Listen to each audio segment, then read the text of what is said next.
Қайырлы күн баршаңызға, қалдарыңыз қалай? Бүгін сіздерге жасалу жолы өте оңай салаттардың бір түрі, қарыннан жасалатын салаттың жасалу жолын көрсететін боламын. Ең алдымен каналыма тіркелмеген болсаңыз, каналыма тіркеліп, қоңырауша белгісін басып қойыңыз.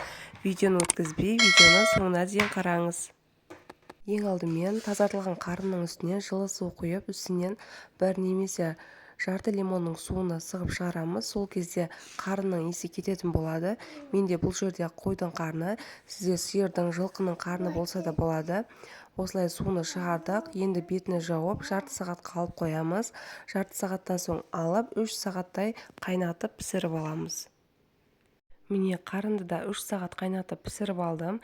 Өте жұп-жұмсақ, аппақ болып, әдемі болып пісіп шықты. Енді осы пісіріп алған қарындарды ұзынша етіп, барлық қарындарды бір келгетіп турап аламыз.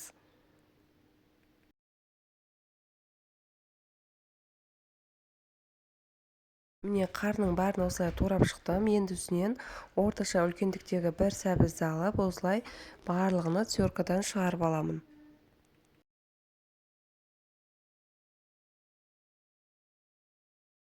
Сәбізді де бір келгетіп барлығын теркадан шығарып алдым. Енді үстінен кішілеу бір пиязды алып, майдалап турап, сәбіздің үстінен саламыз. Және оның үстінен 3 тіс чеснокты алып, майдалап турап, осының үстінен саламыз.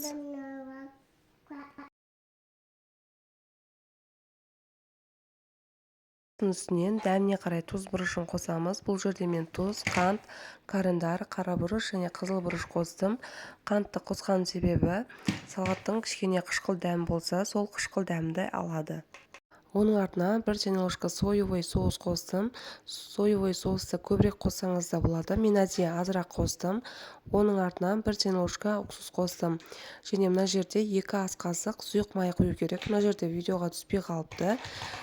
Майды да құйып, жақсылап салатты бір келгетіп араластырып аламыз. Міне жақсылап араластырып алдым.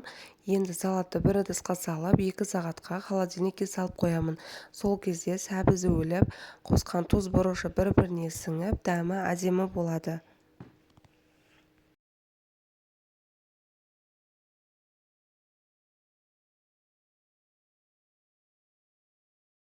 Міне салатты дайын болды, өте әдемі дәмді болып шықты. Жасалу жолы да өте оңай, қарынды жақсы көретін адамдарға өте керемет салат. Егер менің видео рецептім ұнаған болса, менің каналыма тіркеліп, қоңырауша белгісін басып, лайк басып және комментарий қалдырыңыз. Алдағы уақытта жақсы пайдалы рецепттермен бөлісемін. Қош, сау болыңыздар.